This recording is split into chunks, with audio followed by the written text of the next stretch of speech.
نحمده ونصلي على رسوله الكريم اما بعد فاعوذ باللہ من الشیطان الرجیم بسم اللہ الرحمن الرحیم۔ معزز سامعین و سامعات، السلام علیکم ورحمۃ اللہ وبرکاتہ۔ آج ہم ہر دن کسی نہ کسی کے جنازے کو اپنی آنکھوں سے دیکھتے ہیں، لیکن اس کے باوجود ہم اللہ کی ان نشانیوں سے عبرت حاصل نہیں کرتے۔ ہر دن ہم سورج کو اگتا ہوا دیکھتے ہیں اور پھر شام کے وقت وہ ڈوب جاتا ہے۔ ہر دن ہم چاند کو اگتا ہوا دیکھتے ہیں اور پھر صبح ہوتے ہی وہ بادلوں میں چھپ جاتا ہے۔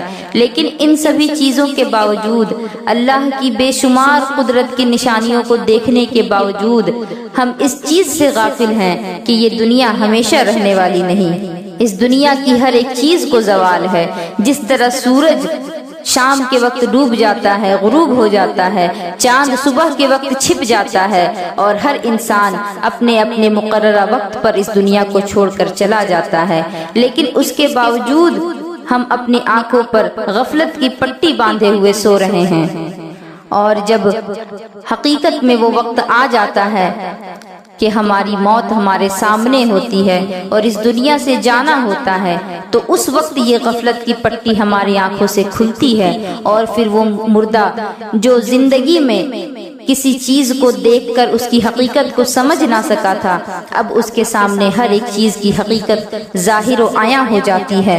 اس مردے کے گھر والے اس پر رو رہے ہوتے ہیں تو وہ ان سے کہتا ہے کہ او مجھ پر رونے والوں، تم اپنے آپ پر رو لو، کیونکہ اس دنیا نے مجھے دھوکہ دیا، تم اس دنیا کے دھوکے میں نہ پڑ جانا۔ مردہ ہر چیز دیکھتا ہے، ہر بات سنتا ہے۔ حدیث پاک میں آتا ہے کہ پانی کون گرم کر رہا ہے، مردہ اس کو بھی دیکھتا ہے، کون غسل دے رہا ہے، مردہ اس کو بھی دیکھتا ہے، اس کے متعلق کیا کیا باتیں ہو رہی ہیں، مردہ ان سبھی کو سنتا ہے، اسے کفن کون پہنا رہا ہے وہ اسے بھی دیکھتا ہے۔ لیکن آج کل مردے کو غسل دیتے وقت لوگ فضول باتیں کرتے ہیں۔ کلو نفس ذائقۃ الموت کا ثبوت آنکھوں کے سامنے موجود ہوتا ہے، لوگ دیکھ رہے ہوتے ہیں کہ وہ انسان جو اپنے جسم پر کبھی مکھی تک بیٹھنے نہیں دیتا تھا، وہ انسان جو اکڑ کر سینہ تان کر چلتا تھا، آج اس کا یہ جسم غسل دینے والوں کے رحم و کرم پر ہے۔ جس جسم پر وہ مکھی بیٹھنے نہیں دیتا، آج لوگ اس جسم کو کبھی داہنی کروٹ پر لٹا رہے ہیں، کبھی بائیں کروٹ پر لٹا رہے ہیں۔ اس کے باوجود جو لوگ اسے غسل دے رہے ہیں، اسے کفن پہنا رہے ہیں، وہ دنیاوی باتوں میں مصروف ہیں۔ اس سے زیادہ حسرت کا مقام اور کیا ہوگا کہ اچھا بھلا چلتا پھرتا انسان ان کے سامنے بے حس و حرکت بے جان پڑا ہے، لیکن اس سے سبق لینے کے بجائے، اپنی موت کو یاد کرنے کے بجائے، اپنے اعمال پر غور کرنے کے بجائے، اپنے انجام کو سوچنے کے بجائے، یہ لوگ ہنسی مذاق کر رہے ہیں،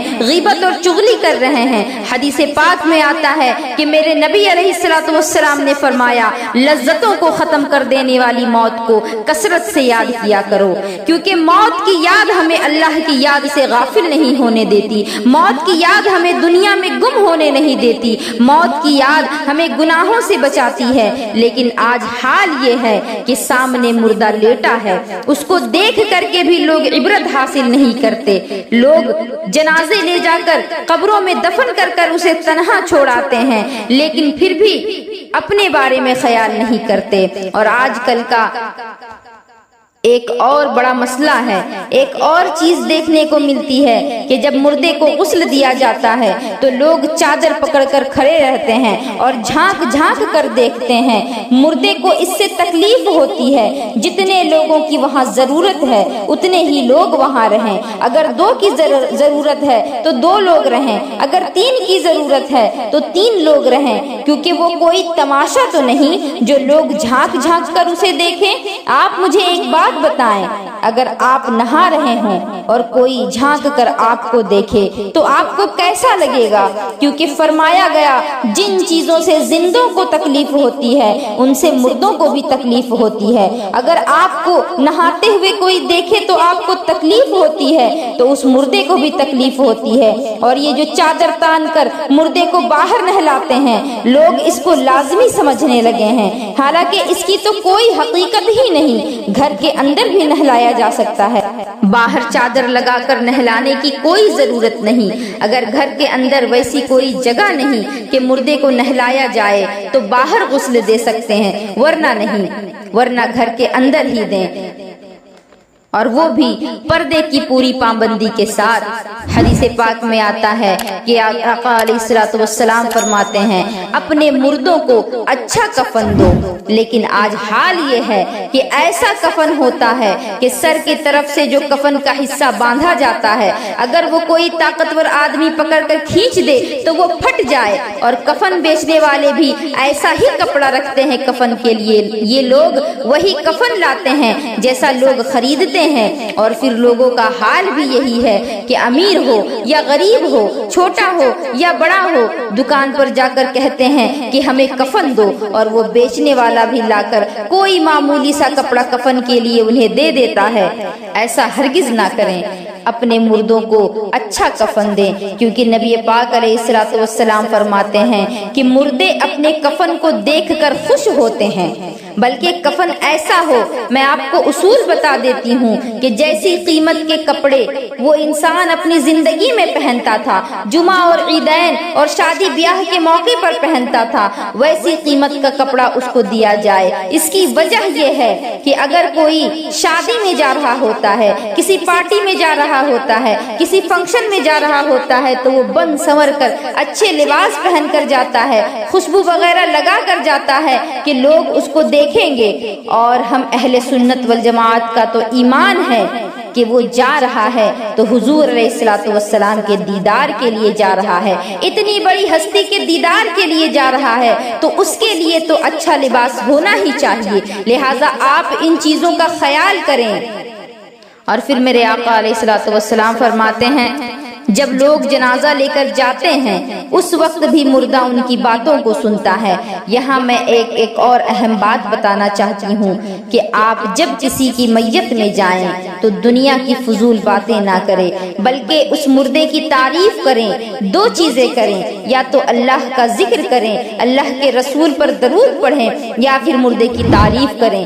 دیکھیے ہر انسان کے اندر کوئی نہ کوئی اچھائی ضرور ہوتی ہے، چاہے پھر وہ کتنا ہی برا کیوں نہ ہو، تو اس کی اچھائیوں کا ذکر کریں، کیونکہ اللہ تبارک و تعالی اس کی میت پر فرشتوں کو پھیلا دیتا ہے اور فرماتا ہے کہ جاؤ اور جا کر سنو کہ مسلمان میرے مومن بندے اس کے بارے میں کیا کہہ رہے ہیں۔ حالانکہ میرا رب سب جانتا ہے کہ کون کیسا ہے، کس کا اعمال کیسا تھا، وہ ہر چیز جانتا ہے، اس کے باوجود وہ فرشتوں کو بھیجتا ہے کہ جاؤ اس کی میت پر اور سنو کہ مسلمان کیا کہہ رہے ہیں۔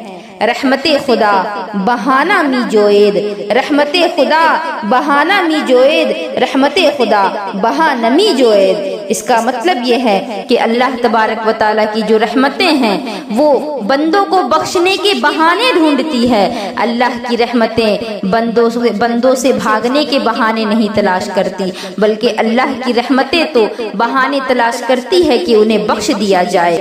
اور میرے رب کے بخشنے کے بہانے تو دیکھیں کہ کیسے وہ بخشنے کے بہانے تلاش کر لیتا ہے۔ فرماتا ہے رب تبارک و تعالیٰ کی جاؤ اور جا کر کے سنو کہ اس میت کے بارے میں مسلمان کیا کہہ رہے ہیں، لیکن اس میت کے گھر میں آنے والے لوگ کیا باتیں کرتے ہیں کہ بیچارہ ابھی اچھا بھلا چل پھر رہا تھا، اچانک سے اٹیک آ گیا، فلاں ڈاکٹر کے پاس لے جاتے تو ہو سکتا تھا کہ بچ جائے۔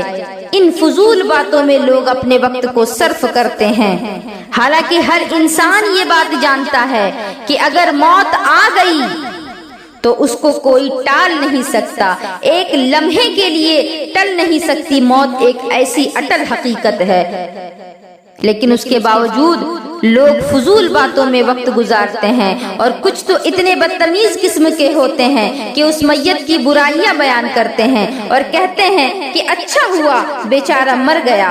آپ مجھے بتائیں، وہ بیچارہ مر گیا تو کیا آپ کو کبھی نہیں مرنا؟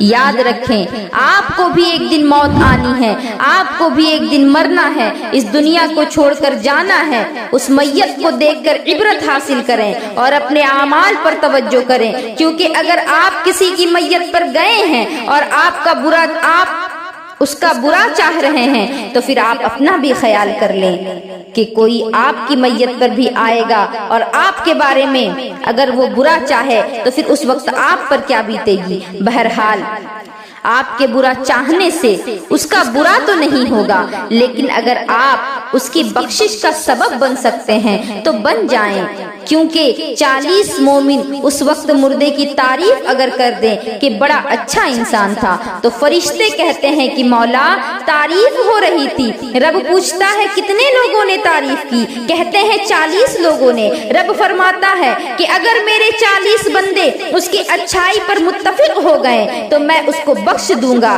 اس لیے 2-4 لوگوں کو جمع کر کے اس کی تعریف کریں کہ ماشاءاللہ بہت اچھا بندہ تھا۔ کتنی ہی برائیاں ہوں اس کے اندر، کتنا ہی گنہگار کیوں نہ ہو، کوئی تو کوئی اچھائی ہوگی ہی اس بندے کے اندر۔ آپ اس اچھائی کا ذکر کریں کہ سب سے مسکرا کر باتیں کیا کرتا تھا، مل جل کر رہا کرتا تھا۔ اگر اپنی زبان سے میت کی اچھائی بیان کرنے سے اس کی مغفرت ہو سکتی ہے تو اس میں ہمارا نقصان ہی کیا ہے؟ ہم کسی کا بھلا چاہیں گے تو ہو سکتا ہے کہ ہماری میت پر بھی کوئی آ کر کہہ دے کہ بڑا اچھا انسان تھا، تو اس کے صدقے میں ہماری بھی بخشش ہو جائے۔ اور کوئی نہ بھی چاہے تو میرا رب تو چاہتا ہی ہے کہ اپنے بندوں کو بخش دے۔ وہ تو بخشنے کے بہانے تلاشتا ہے، وہ کہتا ہے میں تمہیں عذاب دے کر کیا کروں گا اگر تم ایمان لاؤ اور شکر ادا کرو۔ اللہ تو اپنے بندوں سے بس یہی چاہتا ہے کہ بندے اپنے رب کی اطاعت کریں، اس کا شکر ادا کریں۔ اور ایک اور حدیث پاک میں آتا ہے کہ مومن کی موت اس کے لیے گناہوں کا کفارہ ہے۔ بخشنے کے اتنے بہانے تلاش کرتا ہے میرا رب۔ اگر جنازے میں کوئی نیک بندہ آ جائے اور کندھا دے دے تو اس مردے کی بخشش ہو جاتی ہے۔ اگر نماز جنازہ میں 3 صفیں لگ جائیں، 40 مومن جمع ہو جائیں تو مردہ بخش دیا جاتا ہے۔ ایک اور خاص بات، نہ 3 صفیں ہوئی، نہ 40 لوگ جمع ہوئے، نہ کسی نے تعریف کی، تو فرمایا کہ اگر کسی بخشے ہوئے مردے کے قریب میں اس کی قبر بن جائے تو بھی اللہ رب العزت اسے بخش دیتا ہے۔ سبحان اللہ! آپ غور کریں نا کہ کیسے کیسے بہانے میرے رب نے اپنے گنہگار بندوں کو بخشنے کے لیے بنائے۔ ایک واقعہ میں آپ کو سناتی چلوں۔ اس واقعے کو غالباً علامہ سیوطی رحمت اللہ علیہ نے لکھا، واللہ عالم بالصواب، کہ ایک شخص کا انتقال ہوا تو اس کو دفن کیا گیا۔ تو جیسے ہی اس کو دفن کیا گیا، لوگوں نے دیکھا کہ اس کے قبر پر پھولوں کا گلدستہ ہے۔ لوگ کہنے لگے کہ ہم نے اس کو پہچانا ہی نہیں تھا، یہ تو اللہ کا پہنچا ہوا بندہ ہے، یہ تو اللہ کا ولی ہے، یہ تو برگزیدہ بندہ ہے۔ اس کو ابھی دفن کیا اور پھولوں کا گلدستہ قبر پر آ گیا۔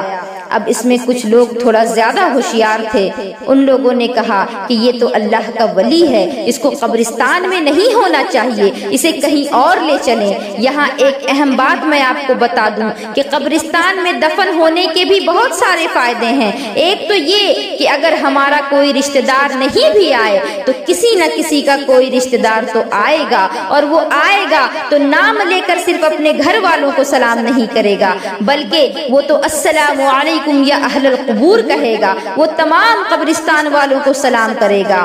اپنا کوئی رشتہ دار نہیں بھی آیا تو کسی نہ کسی کا کوئی رشتہ دار آئے گا اور وہاں قرآن کی تلاوت کرے گا اور سارے قبرستان والوں کو بخشے گا۔ یہ جو لوگ الگ سے قبریں بنانا اور مزارات بناتے ہیں، یہ ان لوگوں کے لیے ہے جو واقعی اللہ کے ایسے بندے ہوں، جو واقعی اس کے حقدار ہوں، جو برگزیدہ ہوں، جو واقعی اللہ کے ولی ہوں۔ ورنہ اگر ہر آدمی اپنے اپنے بابا کی، اپنے دادا کی قبر اگر گھر اپنے الگ الگ بناتا رہا تو پھر مردے کے لیے بڑی مصیبت ہے، کیونکہ کوئی نیک بندہ آتا اور درود پڑھ جاتا، دعائیں کر جاتا، سلام کرتا، تلاوت قرآن کرتا تو اس کا فائدہ اس بندے کو بھی، اس مردے کو بھی پہنچتا، یا پھر کم سے کم جن مردوں کی بخشش ہو چکی ہے ان کے صدقے ان کی بھی بخشش ہو جاتی۔ میں ان لوگوں سے کہنا چاہوں گی کہ جو قبریں الگ بناتے ہیں اس کو مزار کی شکل دے دیتے ہیں کہ اپنے دھندے پانی کے لیے اپنے مردوں پر ظلم نہ کریں، اپنے مردوں کو قبرستان میں ہی دفن کرو، یا پھر آپ الگ ہی دفن کرنا چاہتے ہیں تو کسی مسجد میں دفن کریں تاکہ عبادت کی برکتیں ملتی رہیں۔ یہاں کہنے کا مطلب یہ ہے کہ مسجد کی زمین جو مسجد کے لیے وقف ہے اس زمین میں نہ کریں، بلکہ مسجد سے قریب اگر آپ کی کوئی زمین ہے تو اس زمین میں آپ دفن کر دیں تاکہ مسجد میں جب اللہ کی عبادتیں ہوں تو اس کی برکت سے اس بندے کو بھی ثواب ملتا رہے، اس کی بھی مصیبتیں دور ہو جائیں۔ یا پھر کسی مدرسے میں دفن کریں، کیونکہ حضور علیہ السلام فرماتے ہیں طالب علم اگر کسی قبر کے پاس سے گزرتا ہے تو 40 دن تک عذاب اٹھا دیا جاتا ہے۔ اپنے مردوں کو وہاں دفن کرے جہاں بخشش کے آثار ہوں، آپ اپنے دھندے کے چکر میں مردوں کو تکلیف نہ دیں۔ اور اس روئے زمین میں سب سے مبارک زمین مدینہ طیبہ کی سرزمین، اللہ رب العزت ہم گنہگاروں کو مدینے میں 2 گز زمین عطا فرما دے۔ قبر کے طور پر تو کیا کہنے، کسی پتھر کے نیچے میری تربت ہو مدینے میں، کسی پتھر کے نیچے میری تربت ہو مدینے میں، وہ پتھر بھی انہی کے در کا پتھر ہو تو کیا کہنا۔ جب یہ بات آ ہی گئی تو میں آپ کو یہاں ایک خاص بات بتا دوں کہ اگر کوئی شخص سچے دل سے مدینے میں مرنے کی تمنا کرے اور اس کو دنیا کے کسی بھی حصے میں موت آئے، اسے کہیں بھی دفن کیا جائے تو فرشتے اسے مدینہ منورہ میں لا کر دفن کرتے ہیں۔ لاشے کو مدینے میں کرے دفن فرشتے، لاشے کو مدینے میں کرے دفن فرشتے، مر جائے اگر ہند میں بیمار تمہارا۔ تو اگر واقعی میں عشق ہے تو مدینہ منورہ کی مٹی نصیب ہوتی ہے۔ بہرحال آپ کوشش کریں کہ اپنے مردوں کو قبرستان میں دفن کریں، اور اگر بندے کی کرامات ظاہر ہو گئی ہوں تو پھر بات الگ ہے۔ میں لوٹتی ہوں اس واقعے کی طرف کہ جب دیکھا کہ پھول کا گلدستہ قبر پر موجود ہے تو لوگوں نے نکالا کہ اچھی بڑی جگہ دفن کریں گے، اور جب دوسری جگہ دفن کیا تو سانپ اور بچھو نظر آنے لگے۔ لوگ حیران ہو گئے کہ وہاں دفن کیا تھا تو پھولوں کا گلدستہ آ گیا، اور یہاں دفن کیا تو سانپ اور بچھو عذاب کے آثار نظر آنے لگے۔ لوگ پریشان ہو گئے تو ایک اللہ کے ولی کو بلایا گیا، انہوں نے بتایا کہ اس میں اس کا کوئی کمال نہ تھا، یہ تو تھا ہی گنہگار، لیکن قبرستان میں اس کو جہاں جگہ مل گئی تھی وہ کسی ولی اللہ کا آستانہ تھا، تو عذاب اس پر روک لیا گیا، اور اس ولی کی برکت سے اللہ نے اسے جنت الفردوس عطا فرما دی تھی۔ تم نے اس کو دور کر کے اس کا نقصان کر دیا، پھر اسے اٹھا کر لایا اور اسی جگہ دفن کر دیا۔ تو اس لیے اگر آپ اپنے مردوں کا بھلا چاہتے ہو تو ان کو قبرستان میں دفن کرو۔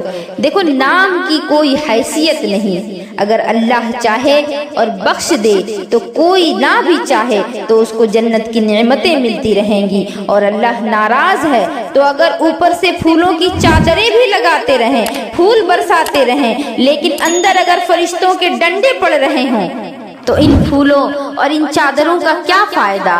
یہ تو پھر بہت خطرناک بات ہو گئی نا کہ ظاہر میں کچھ ہے اور حقیقت میں کچھ ہے۔ اس طرح سے لوگوں کے عقیدے بھی بگڑ جاتے ہیں، لوگ گنہگار بھی ہوتے ہیں۔ لہٰذا میں یہ کہنا چاہوں گی کہ آپ اپنے مردوں کو اچھا کفن دیں، ان کو اچھے سے غسل دیں، سنت کے مطابق غسل دیں، اور ان کو اچھے سے اچھی قیمت کا عطر لگائیں، اور انہیں جب دفن کر کے آئیں تو پھر ان کے لیے ایصال ثواب بھی کریں۔ اگر وہ گنہگار بھی ہوں تو آپ کے ایصال ثواب سے اس کے لیے فائدہ پہنچے گا، اس گنہگار بندے کو اللہ بخش دے گا۔ اور اپنے مردوں کو آپ مسلمانوں کے قبرستان میں ہی دفن کریں، کیونکہ قبرستان میں کوئی نہ کوئی ایسا بندہ اللہ کا ضرور ہوگا جو اللہ کا پیارا بندہ ہوگا، تو اس بندے کے صدقے میں اللہ ان سب کی مغفرت فرما دے گا۔ کیونکہ حدیث پاک میں آتا ہے قیامت کے دن ایک قبر سے 70 مردے اٹھائے جائیں گے۔